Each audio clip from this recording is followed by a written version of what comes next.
សូមក្រាបថ្វាយបង្គំប្រធេរានុធេរៈគ្រប់ព្រះអង្គសូមគោរពសម្ដេចទ្រង់ឯកឧត្តមលោកជំទាវអស់លោកស្រីបងប្អូនអ្នកសារព័ត៌មាននិងជនរួមជាតិទាំងក្នុងនិងក្រៅប្រទេសជាទីគោរពរាប់អាននៅថ្ងៃអាទិត្យនេះអ្នកនាំពាក្យរាជរដ្ឋាភិបាលសូមសង្ខេប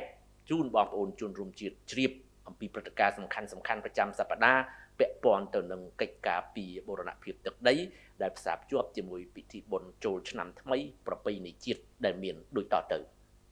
ទី1ពាក់ព័ន្ធនឹងកិច្ចការពីបូរណភាពទឹកដីនិងប្រជាជនដែលជាអត្ថប្រយោជន៍ខ្ពស់បំផុតរបស់រាជរដ្ឋាភិបាល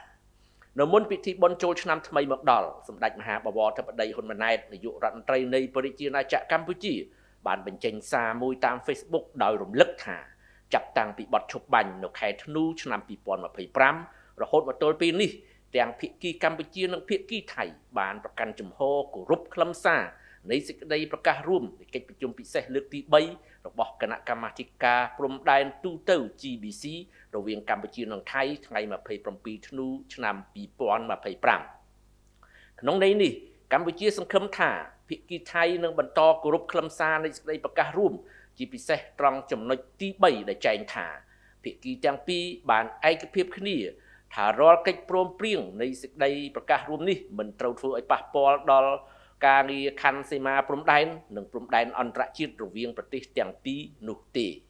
ភាគីទាំងពីរឯកភាពគ្នាប្រគល់តួនាទីឲ្យគណៈកម្មការចម្រុះព្រំដែនបន្តអនុវត្តការងារវាស់វែងនឹងខណ្ឌសីមាព្រំដែនឲ្យបានឆាប់រហ័សបំផុតស្របតាមកិច្ចព្រមព្រៀងដែលមានស្រាប់រវាងប្រទេសទាំងពីរដើម្បីសម្រេចបាននូវសន្តិភាពយូរអង្វែងនៅតាមបណ្ដោយព្រំដែនភាគីទាំងពីរឯកភាពគ្នាថានឹងប្រើប្រាស់យន្តការដែលមានស្រាប់នៃគណៈកម្មការចម្រុះព្រំដែនដើម្បីធានាសុវត្ថិភាពនិងសន្តិសុខរបស់ក្រុមការងារវាស់វែងចម្រុះនៅលើដីជាក់ស្ដែងដោយរាប់បញ្ចូលទាំងសុវត្ថិភាពពីការជន់មីនភាគីទាំងពីរឯកភាពគ្នាថាគណៈកម្មការចម្រុះព្រំដែននឹងផ្ដល់អត្ថប្រយោជន៍ខ្ពស់បំផុតចំពោះការវាស់វែងនិងខណ្ឌសីមាព្រំដែននៅតំបន់ដែលរងផលប៉ះពាល់និងដែលមានជនស៊ីវិលរស់នៅសម្ដេចធិបតីបន្តថាកម្ពុជាសង្ឃឹមយ៉ាងមុតមមថាគណៈកម្មការចម្រុះព្រំដែនទាំងពីរអាចចាប់ផ្ដើមអនុវត្តការងារវាស់វែងឲ្យបានឆាប់រហ័សតាមស្មារតីដែលបានឯកភាពគ្នាក្នុងសេចក្តីប្រកាសរួមចំណុចទី3នេះប្រកបដោយភាពស្មោះត្រង់ដើម្បីឈានទៅរកខណ្ឌសីមានិងបោះបង្គោលព្រំដែនឲ្យបានច្បាស់លាស់រវាងប្រទេសទាំងពីរដោយសន្តិវិធីដែលជាមូលដ្ឋានសម្រាប់ការកសាងសន្តិភាពយូរអង្វែងនិងអនុញ្ញាតឲ្យប្រជាពលរដ្ឋរស់នៅតាមបណ្ដោយព្រំដែនប្រទេសទាំងពីរអាចរស់នៅដោយសេចក្តីសុខនៅមុនបុណ្យចូលឆ្នាំថ្មីមួយថ្ងៃរាជរដ្ឋាភិបាលកម្ពុជាតាមរយៈក្រសួងវប្បធម៌និងវិចិត្រសិល្បៈបានប្រកាសតវ៉ាយ៉ាងដាច់អហង្ការចំពោះការកាន់កាប់ដោយខុសច្បាប់និងដោយប្រើកម្លាំងប្រដាប់អាវុធរបស់ថៃមកលើតំបន់បេតិកភណ្ឌវប្បធម៌របស់កម្ពុជារួមមានប្រាសាទតាមាន់ធំប្រាសាទតាក្របីប្រាសាទខ្នារនិងតំបន់ពាក់ព័ន្ធផ្សេងទៀតដែលស្ថិតក្នុងដែនអធិបតេយ្យរបស់កម្ពុជាការរៀបចំដំណើរទស្សនកិច្ចជាសាធារណៈនិងសកម្មភាពផ្សេងទៀតនៅតំបន់ទាំងនោះក៏បានបង្ហាញពីការប្រើប្រាស់អំណាចនិងការគ្រប់គ្រងដោយខុសច្បាប់មកលើដែនអធិបតេយ្យកម្ពុជាដែរចំណែកអ្នកនាំពាក្យក្រសួងការពារជាតិក្នុងអំឡុងពេលបុណ្យចូលឆ្នាំថ្មីក៏បានចេញប្រកាសបដិសេធចំពោះព័ត៌មានដែលបានផ្សព្វផ្សាយតាមបណ្ដាញសង្គមនិងសារព័ត៌មានថៃជាបន្តបន្ទាប់ដែលថាកម្ពុជាស្នើឲ្យបើកច្រកដឹកជញ្ជូនទំនិញសង្គ្រោះបន្ទាន់ដែលជាព័ត៌មានคล้ายៗនិងផ្ទុយពីការពិតក្នុងចេតនាធ្វើឲ្យមានការភ័ន្តច្រឡំនៅក្នុងចំណោមសាធារណមតិជាតិនិងអន្តរជាតិទី2ពាក់ព័ន្ធនឹងពិធីបុណ្យចូលឆ្នាំថ្មីប្រពៃណីជាតិពិធីបុណ្យចូលឆ្នាំថ្មីឆ្នាំមមីអត្តស័កពុទ្ធសករាជ2570បានប្រព្រឹត្តទៅយ៉ាងអធិកអធមក្រៃលែងក្នុងក្របខ័ណ្ឌទូទាំងប្រទេសរយៈពេល3ថ្ងៃតាមទំនៀមទម្លាប់ពីបុរាណដោយឡែកកម្មវិធីនគរសង្ក្រាន្តក្នុងរាជធានីភ្នំពេញបានបន្តរហូតដល់ថ្ងៃអាទិត្យទី19ខែមេសានេះគិតត្រឹមរយៈពេល3ថ្ងៃពលគឺពីថ្ងៃ14ដល់16មេសាឆ្នាំ2026មានភ្ញៀវទេសចរក្នុងស្រុកនិងបរទេសសរុបប្រមាណ